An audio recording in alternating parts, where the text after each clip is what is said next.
Para se të fillojmë me videon, do ju ftoja të abonoheshit në kanalin ton Thënie për Jetën dhe të klikoni si përziles për të marrë njoftimet e videove tona më të reja. Faleminderit.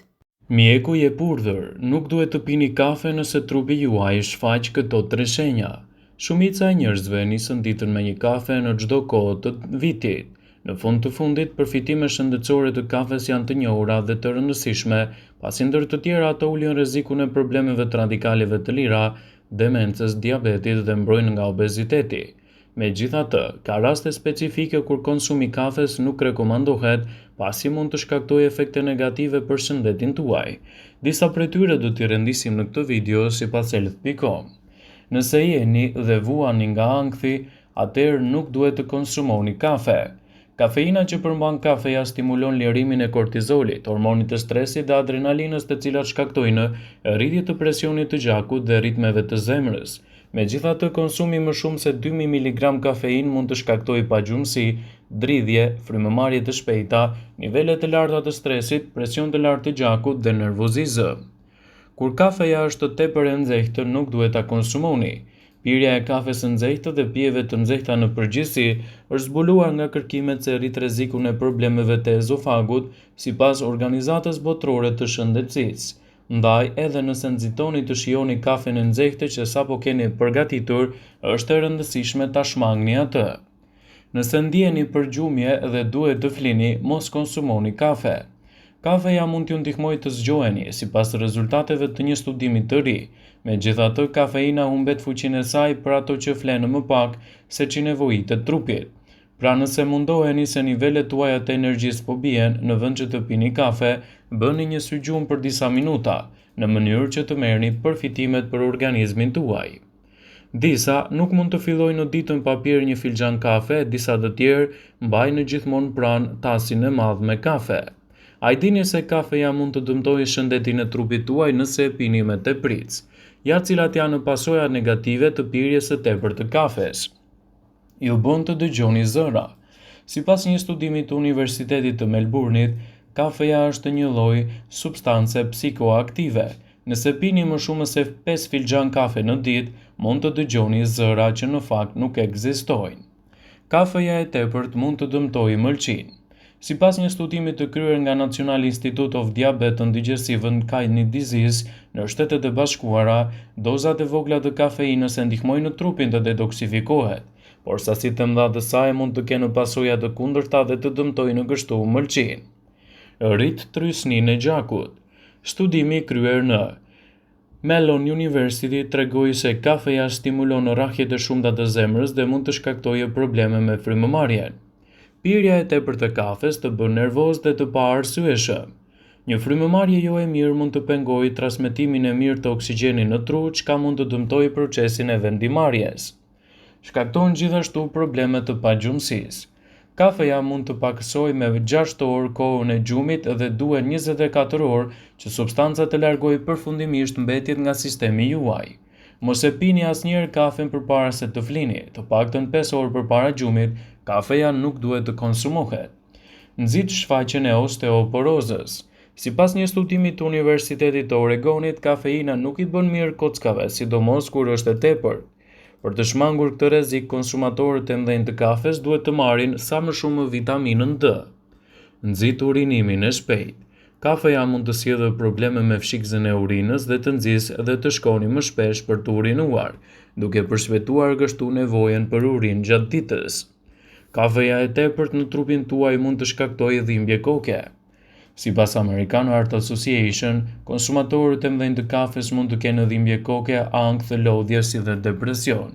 Ekspertët këshillojnë që kafen të mos e pini në doza të larta dhe asnjëherë në mbrëmje përpara gjumit. Pirja e kafes ose produkteve të tjera me përmbajtje kafeine sjell një mori çrregullimesh të organizmit të njeriut, të cilat do t'i rendisim në këtë video. Pagjumësi.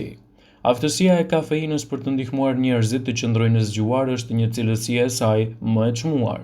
Studimet kanë zbuluar se konsumi i lartë i kafes duket se rrit sasinë e kohës që ju duhet për të fjetur. Ankth.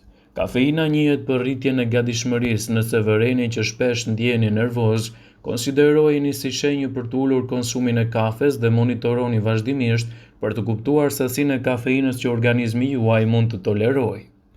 Kafeja mund të krijojë varësi.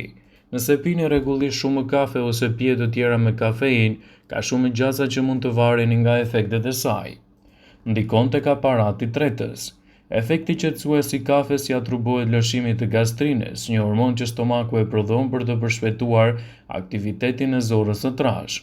Sidoqoftë, kafeina në vetvete gjithashtu duket se stimulon lëvizjen e zorrëve duke rritur peristaltikën, kontaktimin që lëvizin ushqime nëpërmjet traktit tuaj tretës. Presioni i lartë i gjakut. Presioni i rritur i gjakut është një faktor rreziku për sulme në zemër dhe goditjeve në zemër sepse mund të dëmtojë arteriet me kalimin e kohës, duke kufizuar rrjedhjen e gjakut në zemër dhe në trurin tuaj. Ritmet të shpejta të zemrës. Efektet stimuluese të marrjes së lartë të kafeinës mund të bëjnë që rrahjet e zemrës të shtohen. Mund të çojë gjithashtu në rritje të ndryshme të rrahjeve të zemrës të quajtur fibrilacion arterial, i cili është i raportuar te të rinj që konsumojnë pijet energjike që përmbajnë doza jashtëzakonisht të larta të kafeinës. Lodhje. Kafeja, çaji dhe pijet e tjera të kafeinës njihen se rrisin nivelin e energjisë. Sidoqoftë, ato gjithashtu mund të kenë efekte të kundërta duke çuar në lodhje të kthimit pasi kafeina të largohet nga sistemi juaj. Urinimi i shpeshtë dhe diarre. Urinimi i shpeshtë është një efekt anësor i zakonshëm i marrjes së lartë të kafeinës për shkak të efekteve stimuluese të kompleksit në fshikzë. Nëse pini më shumë pije me kafeinë dhe mendoni se urinimi juaj është më i shpeshtë, mund të jetë një ide e mirë për të zvogëluar dozën e kafes për të parë nëse simptomat tuaja përmirësohen. Është e rëndësishme që kafen të mos e pini përtej dozave të lejuara, pasi efektet negative që mund të sjellë në organizmin tuaj mund të jenë vërtet të larta. Edhe pse ekspozimi ndaj kafeinës nëpër lokale është i pashmangshëm, ekspertët në fakt mendojnë se përfitimet mund të jenë gjithashtu më të mira nëse e pini atë me kujdes, por duhet të evitoni kafen në moshën 16 vjeç. Kafeja për shumë njerëz është bërë rutina më e domosdoshme. Shumë persona nuk mund të vazhdojnë të pinë kafe çdo ditë, përveç vështirësisë që bën te njerëzit, kafeina ka dobi shumë të rëndësishme për organizmin e njeriut, gjithmonë nëse konsumohet brenda dozës së lejuar. Kafeja përmban antioksidant. Kafeja është e mbushur me antioksidant dhe shumica përmbajnë edhe acidin klorigjenik dhe melanoidin. Antioksidantët ndihmojnë në pengimin e oksidimit, proces që shkakton dëmtimin e qelizave dhe kontribon në plakje. Melanoidet nga kafeja e pjekur kanë efekte antioksiduese, varësisht nga mënyra se si është trajtuar kafeja. Konsumi i rregullt i kafes zvogëlon rrezikun e sëmundjes së Parkinsonit. Një numër studimesh kanë treguar se njerëzit që pinë kafe rregullisht janë më pak të prekur të zhvillojnë sëmundjen e Parkinsonit. Konsumi i kafes është potencialisht proaktiv kundër zhvillimit të diabetit të tipit 2. Një studim prospektiv kohor si pjesë e USA Nurse Health Study ka zbuluar se konsumi i matur i kafes të dekafeinizuar dhe asaj me kafeinë mund të zvogëlojë rrezikun e diabetit të tipit 2 tek gratë në moshë të re dhe ato në moshë mesatare. Pirja e kafes brenda normës mund të mbrojë nga ciroza e mëlçisë, veçanërisht ndaj cirozës alkolike. Ekzistojnë disa dëshmi se pirja e kafes mund t'ju mbrojë ndaj formimit të gurëve të fshikëzës tek gratë, ashtu edhe tek burrat. Konsumi i kafes ul rrezikun e formimit të gurëve në veshka. Kafeja arrit vëllimin e urinës, kështu që mund të parandalojë kristalizimin e kalciumit të acidit oksalik, komponenti kryesor më i zakonshëm i gurëve në veshka. Kafeina në kafe është një stimulues i mirënjohur. Kafeja arrit vigjilencën, vëmendjen dhe zgjuarsinë. Një filxhan kafe gjithashtu mund të rrisë edhe procesin e informimit. Konsumi i rregullt i kafes mbron njerëzit kundër sëmundjeve të Alzheimerit, por kjo nuk do të thotë se duhet të teproni me konsumin e saj. 1 deri në 2 kafe në ditë janë mëse të mjaftueshme për të marrë të gjitha përfitimet e tyre në dobi të organizmit. Vëmendje.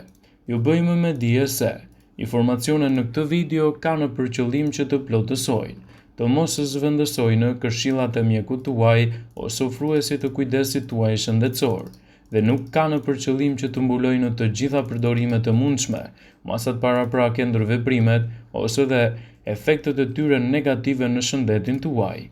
Pasi ta dëgjonit këtë video, do ju ftoja t'i bënit like dhe ta shpërndanit atë në profilin tuaj në mënyrë që të informohen edhe miqtë e tu.